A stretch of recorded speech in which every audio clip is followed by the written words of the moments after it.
आजकाल उतरत्या वयामध्ये आजारांचं प्रमाण वाढू लागलंय. दवाखान्यामध्ये जाऊन पण एक आजार आता बरे होत नाहीयेत. फक्त गोळ्या औषध खाल्लं का ते तात्पुरतं दुखायचं राहतं आणि परत ते तसं वेदना व्हायला थोड्या वेळानं सुरुवात होते. जसं की 99% आजकाल वयस्कर लोकांमध्ये हे आजार जडलेले आहेत. ते म्हणजे सांधेदुखी, कंबरदुखी, गुडघेदुखी, हाडे कमकुवत होणे, नस दबणे, पायातील ताकद वयानुसार कमी होणे.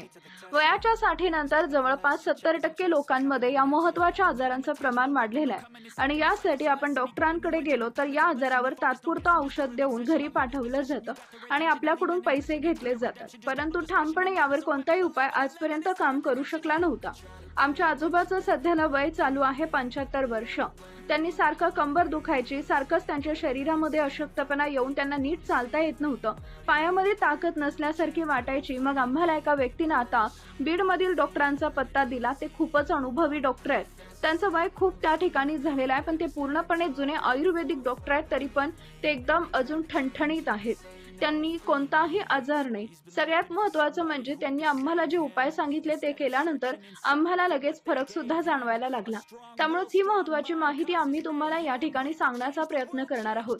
सगळ्यात महत्त्वाचं म्हणजे या बीडच्या डॉक्टरांना खरं म्हणजे देवच म्हणावं लागेल, कारण कोणताही उपाय सांगण्यासाठी ते ₹1 सुद्धा त्या ठिकाणी त्यांनी घेतलेला नाहीये आणि उपाय सर्व तुमच्या घरातीलच आहेत. ज्यामुळे तुमची सांधेदुखी, कंबरदुखी असेल, नसांमधील दुखण्यातील जसं की तुमच्या डोक्यापासून पायाच्या नखापर्यंत ज्या काही नसा तुमचं दुखणं आहे, जी काही तुमच्या पायातील गेलेली ताकद असेल, तर ती लगेच तुम्हाला त्या ठिकाणी परत यायला मदत होते. या बीडमधील वयस्कर डॉक्टरांनीही जे उपाय आम्हाला सांगितले ते आम्ही आमच्या आजोबांवर व्यवस्थित केले आणि आम्हाला विश्वास पण बसला नाही. अगदी 2 ते 3 दिवसांमध्ये पायामध्ये प्रचंड ताकद आली.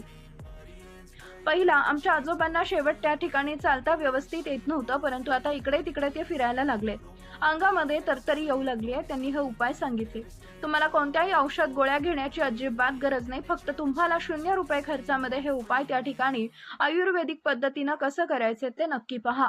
नवीन आलेल्या डॉक्टरांच्या संशोधनामध्ये असं या ठिकाणी समोर आलेलं आहे, जास्त गोळ्या आणि केमिकलची औषधं घेणं उतार वयामध्ये घातक ठरू शकते.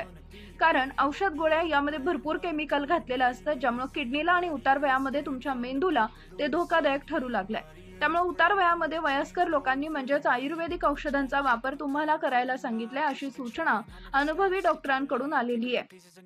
त्यामुळे तुमच्या शरीरामधील पूर्णपणे ताकद गेलेली असेल, शरीरामध्ये थकवा जाणवत असेल, कमजोरी येत असेल, पायामध्ये ताकद नसल्यासारखं वाटत असेल, तर तुम्हाला आता कोमट पाण्यामध्ये या 3 वस्तू टाकून उपाशी पोटी सकाळी प्यायला आयुर्वेदिक डॉक्टरांनी सांगितलंय, ज्यांचं वय 90 वर्ष आहे आणि ते सध्याला बीड जिल्ह्यामध्ये राहतात. त्यामुळे त्यांना सुद्धा एक आजार नाही. या वस्तू तुम्ही त्या ठिकाणी कोमट पाण्यामध्ये घ्यायचे. अजिबात तुम्हाला ₹1 खर्च करण्याची गरज नाहीये. पायामध्ये तुमच्या सतत ताकद नसल्यासारखं वाटत असेल, चक्कर त्या ठिकाणी आल्यागत वाटत असेल, अंगामधील गायब झाली असेल, दवाखान्याच्या पायऱ्या चढून चढून तुम्ही थकला असाल, म्हणजे सारखंच दवाखान्यात तुम्ही जात असाल, तुमच्या अंगामध्ये अशक्तपणा येत असेल, कमजोरी येत असेल, कोणत्या तरी नसा दुखत असतील, डॉक्टर त्या ठिकाणी गोळ्या देतात, परंतु या गोळ्या औषधानं तुम्हाला फरकच पडत नसेल, तर जुन्या एका आयुर्वेदिक डॉक्टरांनी जे सध्याला बीडमध्ये राहतात त्यांनी अगदी सोप्या 2 ते 3 गोष्टी तुम्हाला कोमट पाण्यासोबत या ठिकाणी घ्यायला सांगितले, ज्याला तुम्हाला ₹1 सुद्धा खर्च येणार नाही. त्यामुळे तुमच्या पायातील ताकद जी गेली आहे ती प्रचंड प्रमाणात वाढणार आहे. अगदी 30 वयातील तरुणांमध्ये जी पायामध्ये त्यांच्या ताकद असते तशा प्रकारे तुम्हाला ताकद 100% येणार आहे. अंगामध्ये जो अशुद्धपणा मुरलेला आहे तो 3 दिवसांमध्ये गायब होणार आहे, असा विश्वास एका आयुर्वेदिक डॉक्टरांनी दिलाय. जर तुमच्या पायामधील ताकद वाढली नाही तर त्यांनी सांगितलंय की आम्ही डॉक्टरकी सोडून देतो, असा विश्वास देखील दिला. त्यामुळे त्या 3 गोष्टी तुम्हाला कोमट पाण्यासोबत उपाशी पोटी घ्यायला सांगितलेत. कशा प्रकारे घ्यायला सांगितलेत यासाठी व्हिडिओ शेवटपर्यंत बघायचा आहे, कारण या तिन्हीच्या तिन्ही गोष्टी अत्यंत महत्त्वाच्या आहेत. या 3 गोष्टींमधील एक वस्तू जरी विसरली तर तुम्हाला त्याचा फायदा होणार नाही, कारण ही सर्व माहिती जी आहे ती आयुर्वेदिक डॉक्टरांनी जुन्या काळातील माहिती सांगितली आहे. अजिबात तुम्हाला ₹1 सुद्धा खर्च करायचा नाही. तुम्ही फक्त व्हिडिओ शेवटपर्यंत बघा. या 3 वस्तू कोणत्या आहेत आता तुम्हाला सांगण्यास या ठिकाणी सुरुवात करत आहोत. गुडघेदुखी, सांधेदुखी, कंबरदुखी, हाडे मजबूत नसणे, नसा दबणे, सर्व आजार नीट होणार आहेत. संधिवात म्हणजे जॉईंट पेन जर तुम्हाला होत असेल, तुमचे हाडं दुखत असतील, हाडाचे जॉईंट आहेत ते सांधे आहेत ते दुखत असतील, तर सारखंच ते ठणकत असेल किंवा शरीरामधील एखादी शीर तुमची दबलेली असेल, हाडं दुखत असतील, गुडघे दुखत असतील किंवा कंबर दुखी आहे, हातामध्ये पायामध्ये वेदना आहेत, या सर्व प्रकारच्या वेदनांवरती एक सोपा घरगुती उपाय या ठिकाणी आयुर्वेदिक डॉक्टरांनी सांगितला आहे. तो पूर्णपणे आयुर्वेदिक आहे, प्राचीन आहे. आयुर्वेदामध्ये लिहून ठेवलेला उपाय यामध्ये आपण करणार आहोत. ते साहित्य आपल्या घरामध्येच असणार आहे. आपल्याला 1 रुपया सुद्धा खर्चायची गरज नाही. परंतु याचं प्रमाण, या वस्तूंचं तुम्हाला माहिती पाहिजे. जर योग्य प्रमाण तुम्हाला शरीरात माहिती नसेल तर याचा काही फायदा होण्याऐवजी तोटा होऊ शकतो. पहिली म्हणजे तुम्हाला या ठिकाणी लागणार आहे काळी मिरी. सर्वांनी लक्ष देऊन बघा. पहिली वस्तू तुम्हाला लागणार आहे ती म्हणजे या ठिकाणी काळी मिरी. आता काळी मिरीचे मोजून 3 ते 4 दाणे आपल्याला घ्यायचे. ते व्यवस्थित बारीक कुटून घ्यायचे. लक्षात ठेवा, फक्त 3 ते 4 दाणेच काळी मिरीचे तुम्हाला घ्यायचे. जास्ती जर तुम्ही काळी मिरीचं दाणं घेतले तर त्याचा फायदा तुमच्या शरीराला अजिबात होणार नाही. त्यामुळे सर्वांनी लक्ष देऊन बघायचंय. आता यामध्ये सांगण्यात आले ते पूर्णपणे आयुर्वेदामध्ये लिहून ठेवले आणि त्याप्रमाणे आपण उपाय करत आहोत. पहिला पदार्थ तुम्हाला या ठिकाणी लागणार आहे काळी मिरी. त्यानंतर आता ते दाणे तुम्हाला कुटून घ्यायचे आहेत. हा उपाय इतका प्रभावशाली आहे की जर आपण 2 ते 3 दिवस हा उपाय केला तर आपल्याला 100% रिझल्ट दिसून येणार आहे. आपल्या ज्या दबलेल्या नसा आहेत त्या मोकळं करण्याचं काम या ठिकाणी करणार आहे. आयुर्वेदिक डॉक्टरांनी ही सर्व माहिती सांगितल्याप्रमाणे अजूनही काही पदार्थ तुम्हाला आम्ही पुढे सांगणार आहोत. व्यवस्थित जेवढं काय सांगितले तेवढंच तुम्ही तंतोतंत वापरा. जर जास्त काही वापरलं तर याचे दुष्परिणाम गंभीर स्वरूपाचे असणार आहे. त्यामुळे सर्वांनी लक्षात ठेवा. पहिला पदार्थ लागणार आहे काळी मिरी. त्यानंतर दुसरा पदार्थ लगेच आहे, त्याला आपण अद्रक म्हणतो. आता या अद्रकचा एक छोटासा तुकडा तुम्हाला या ठिकाणी घ्यायचा आहे आणि तो बारीक चेचून तुम्हाला अद्रकचा तुकडा घ्यायचा आहे. या अद्रकचा छोटासा तुकडा आता तुम्हाला काय करायचा आहे, तुमच्या घरातील किसनीनं सुद्धा तो किसून घेऊ शकता. आता 3 दिवस हा उपाय केल्यानं तुम्हाला जसे की गुडघेदुखी, कंबरदुखी, नसा मोकळ्या, हे जे काही प्रॉब्लेम्स आहेत त्या ठिकाणी आता दूर होण्यासाठी तुम्हाला मदत होणार आहे. लक्षात आलं का? तुमची काळी मिरी आता आपण बारीक करून घेतल्यानंतर त्याला आपण आलं किसून घेतलं. एकदम छोटासा आल्याचा तुकडा तुम्हाला घ्यायचा आहे. तो किसनीनं किसून घेतला पाहिजे. या आल्यामध्ये आणि काळी मिरीमध्ये आपल्या नसा जास्त मोकळ्या करण्याचं सामर्थ्य असतं. आयुर्वेदामध्ये सांगण्यात आलंय. मग आता त्यानंतर पुढचा कोणता उपाय करायचा आहे तो बघा. या ठिकाणी बंद पडलेल्या, अडकलेल्या आपल्या नसा ज्या आहेत त्या मोकळ्या करण्याचं काम हे करतं. हाडांना मजबूत करण्याचं काम करत असतं. हाडामध्ये जे काही वंगण असतं तर ते व्यवस्थित करण्याचं काम ते करत असतं. त्यानंतर आपल्याला तिसरी वस्तू यामध्ये लागणार आहे ती म्हणजे ग्लासभर तुम्हाला दूध. हे ग्लासभर दूध तुम्हाला आता यामध्ये घ्यायला सांगितलंय. तुमच्या लक्षात आलं का बघा.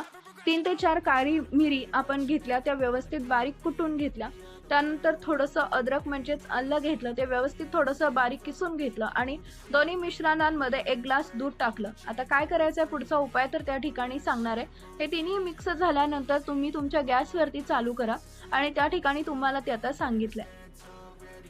बघा, सगळ्यात महत्त्वाचं, याला अजिबात तुम्ही जास्त गरम करू नका. 5 मिनिटं तुम्हाला हे गरम करायचं आहे. थोडंसं उकळलं का याचा पूर्ण जो अर्क आहे तो काळी मिरीचा अर्क, अद्रकचा अर्क, दूध हे व्यवस्थित मिक्स झालं पाहिजे. याशिवाय आपली गुडघेदुखी आणि कंबरदुखी, पायांमधली ताकद जी काही आहे ती पूर्ण होणार आहे. तुमच्या नसा कमजोर वाटत असतील तर या ठिकाणी हा चांगला उपाय म्हणून आता काम करणार आहोत.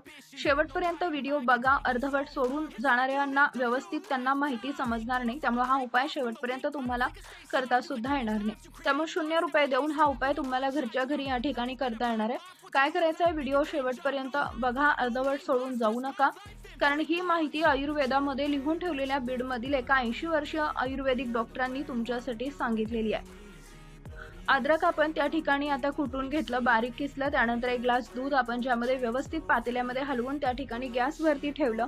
एकदम उकळीत झाल्यानंतर अजून यामध्ये काय मिक्स करायचं आहे ते पण तुम्हाला सांगणार आहे. यामध्ये हे जे तयार करायचं आहे ते कोणत्या वेळेत घ्यायचं तुम्ही नक्की घ्या. कारण योग्य वेळी जर तुम्ही हे घेतलं नसेल तर याचा फायदा तुम्हाला त्या ठिकाणी होणार नाही, हे लक्षात ठेवा. त्यामुळे कोणत्या वेळेला तुम्हाला घ्यायचंय पाहण्यासाठी व्हिडिओ शेवटपर्यंत नक्की बघा. त्यानंतर काळी मिरी कुटून 4 काळी मिरी तुम्हाला घेतल्या, आलं बारीक किसून घेतलं आणि 1 ग्लास दूध आपण टाकलं होतं ते उकळवायला ठेवलं. आता काय करायचंय, उकळल्यानंतर त्याला थोडंसं आपण कोमट होण्यासाठी 5 मिनिटं गॅस बंद करून आहे त्या ठिकाणी तुम्हाला गार करण्यासाठी ठेवायचं.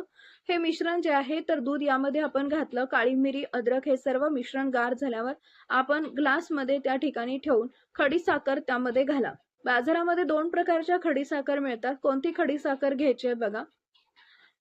पत्री खडीसाखर आता आहे ती तुम्हाला 5 रुपयांमध्ये मिळून जाते. यामध्ये 1 चमचा पत्री खडीसाखर बारीक करून तुम्हाला कुटून घालायचे.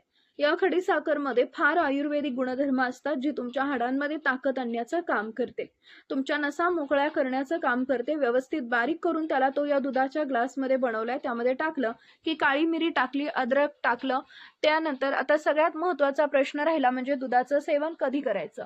तर रात्री झोपण्यापूर्वी अर्धा तास आधी तुम्हाला हे सेवन या ठिकाणी करायचं आहे. सलग 3 दिवस तुम्ही जर याचं सेवन केलं तर एक गोष्ट महत्त्वाची तुम्हाला सांगायची राहिली.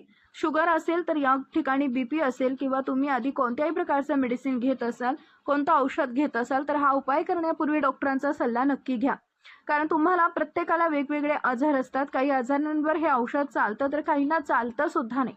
त्यामुळे तुमच्या फॅमिली डॉक्टरांना दाखवा आणि मगच हा उपाय करा असं या ठिकाणी सांगण्यात आलंय.